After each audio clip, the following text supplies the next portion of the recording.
यहाँ पे एक औरत अपने बच्चे के लिए तरबूज काटती है और फिर उसे टेबल पे रख देती है। अब बच्चा वहाँ फटाफट तोड़ते हुए आता है और एक पीस को उठा के खाने लगता है। और तभी उसकी माँ उससे कहती है कि देखना बेटा, तुम बीज मत खा लेना। लेकिन बच्चा अपनी माँ की बात नहीं सुनता और उसे फटाफट खा लेता है। और अब एक बीज उसके पेट के अंदर जाती है और उसके पेट के अंदर उगने लगती है। और जब अगली सुबह बच्चा उठता है तो उसके बेड पे तरबूज के कुछ पत्ते थे। और जब वो ब्रश करने जाता है तो उसकी नाक के अंदर से एक बेल निकलने लगती है, जिसे वो देख के डर जाता है।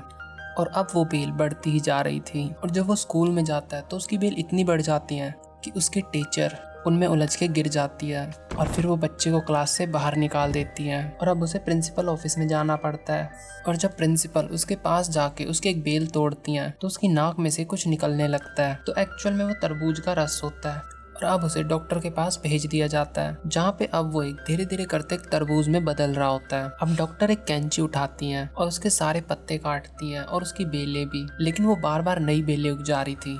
इसी वजह से डॉक्टर चेनसो ले आती हैं, जिसे देख के लड़का डर जाता है और वहाँ से भाग जाता है। अब भागते भागते लड़के का पेट बड़ा हो जाता है और वो फिसलने लगता है। अब जैसे वो बाहर पहुंच जाता है तो उसका पेट एक तरबूज में बदल जाता है। और अब लड़का एक रेस में भाग लेता है, जहाँ पे वो लुढ़कता लुढ़कता इस रेस को पार कर लेता है और जीत जाता है। और अब वो एक झूले को देखता है और उस पे चढ़ने लगता है और फिर वो उछल कूद करता है और एक से दूसरे झूले पे जाता है। और जब वो फिर काफी ऊपर उछलता है तो उसके हाथ पांव गायब हो जाते हैं। और फिर लड़का एक तरबूज में बदल के जमीन पे गिरता है और फूट जाता है।